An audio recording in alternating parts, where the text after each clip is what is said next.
Good afternoon, everybody. Welcome back to the channel. If you haven't already, don't forget to hit that subscribe button and turn them notifications on. Back today, and I am just off to start raking the first bit of grass for our first cut silage. So there hasn't been a mowing video this time. I may or may not have had some clips of mowing to stick in, so you might just see them now. If not, onto the raking. So I've got, I think it's just the 19 acres to rake up this afternoon. We're a little bit behind on things than we were last year. We didn't get quite as much cut yesterday as we would like to have done. It seemed to take quite a while to warm up, and we were fearful of going in too early with the mower and not catching the sugars up at their best part in the grass. So we decided we'd leave it a little bit later in the afternoon to start. But now this grass down here has had 24 hours of wilt on its one side, so we're going to get down here, get the rake in this, get this field raked up into our swaths, and then it'll give it a bit more time this afternoon to get a bit of wilt on the grass that's underneath. What this rake basically does is not only does it rake the grass into a tub, but it also flips it over and gets the wet side on top, so that it'll get a little bit more wilt on the grass.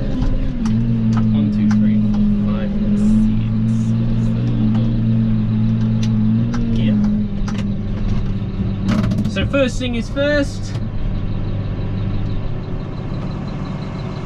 got to set the rake out. It's the most fun job to do. The arms on this tractor keep dropping when it's off, and they also keep correcting themselves all the time. It's not perfect, but it has only just started doing it, so we're gonna have to get that looked at after the silage time. But let's get that rake unfolded.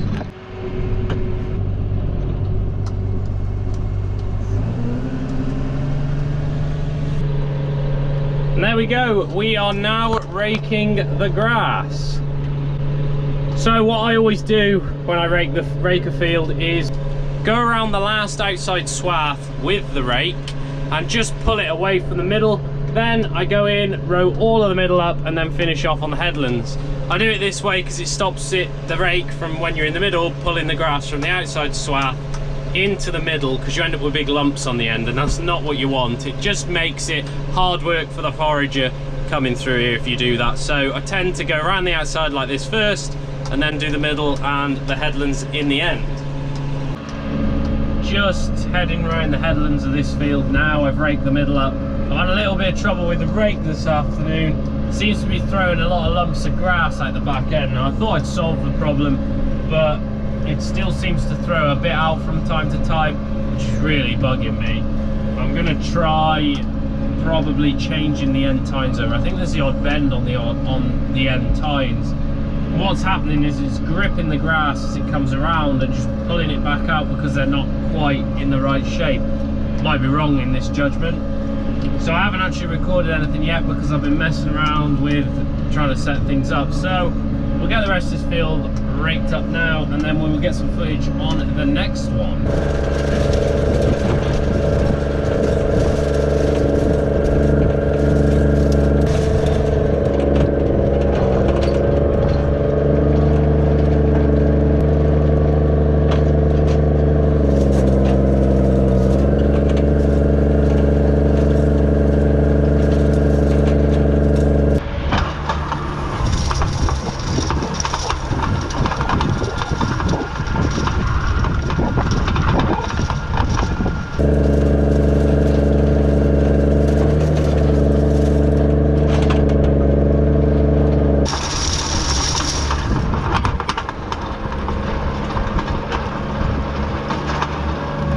So this field I'm raking at the moment is one of the fields we actually saw in the harrowing video. If you want to go and check that one out, I'll put a card up in the top corner, wherever it'll be, somewhere.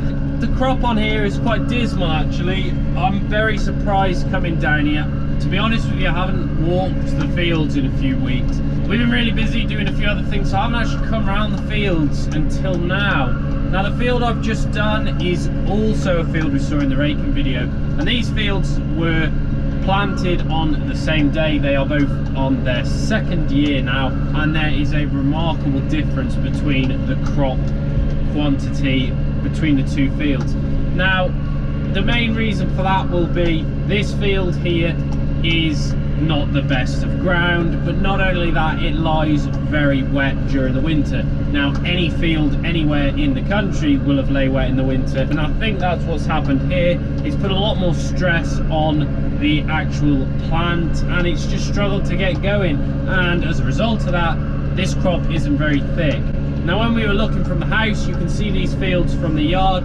They've looked a real nice dark green colour. Where there is bulk of grass, I would imagine the quality of that is very good, and where there isn't quite so much, the quality is still going to be there. So we're not exactly losing out. We are, but we're not. We've still got the quality, we just haven't got the quantity. One thing that you have to say is you can never have both.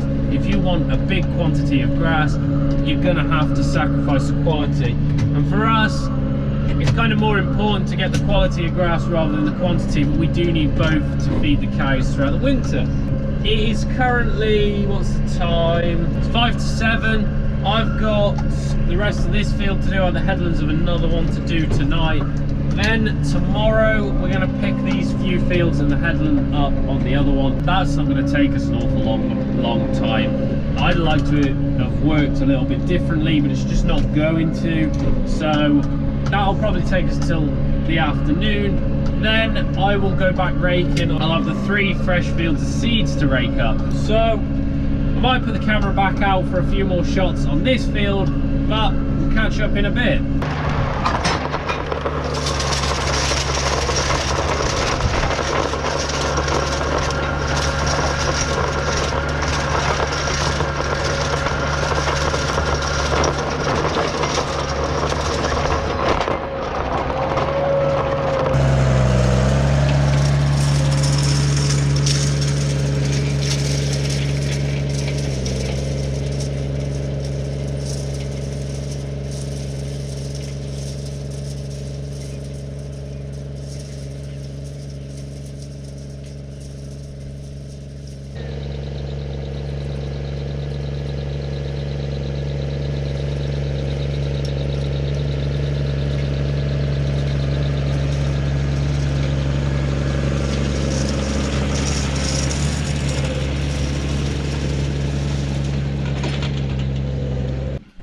Having a bite to eat and sat at the edge of the field. I usually stop to eat my tea, and it is evenings like this evening that makes you realise why you do the job you do. Farming's a very stressful job at the moment. Me and my dad have just been talking about this actually when he come down here, and it's quite surprising really what drives you to stay in the job. You know, the money isn't brilliant, the hours are long.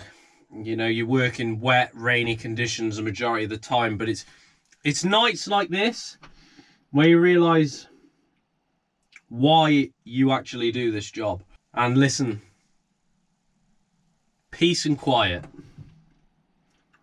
And it's also times like this you realise what a beautiful place we live in. Well, I suppose I better do a bit more. These fields are not going to rake themselves.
Bit of headland on this field now.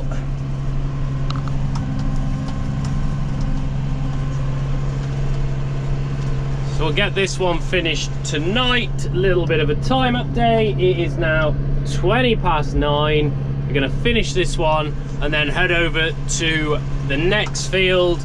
That's fresh seeds, and I'm just going to row the headlands up on that, and then we'll pick them. Well, we'll pick this one, that one over there, and the headlands of the other one up tomorrow.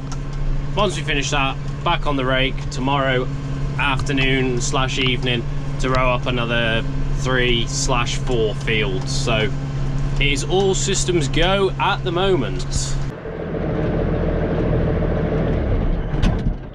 Here's the issue with this tractor. The arms keep dropping off, dropping down. Let's switch it off.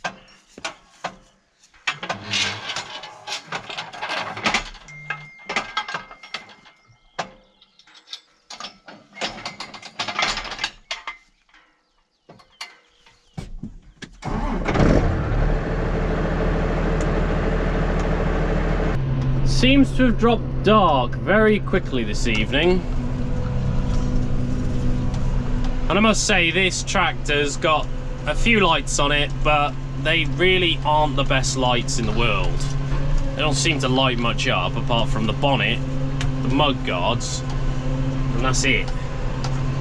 Mind you, the camera's not quite picking up as well the light as is in person.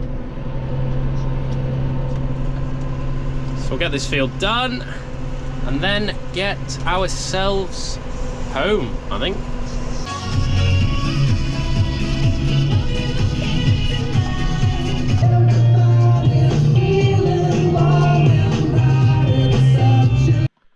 And there we go, everyone. There is the raking finish for this evening. I am now done for the day. We've raked up a couple of fields this afternoon and then the headlands of this one. We'll be picking all of that up tomorrow. Once we finish that, I'll be back on the raking job. So that brings us to the end of today for me and the end of today's video. I'd like to thank you all for watching. Don't forget to like and subscribe, and we'll see you guys in the next one.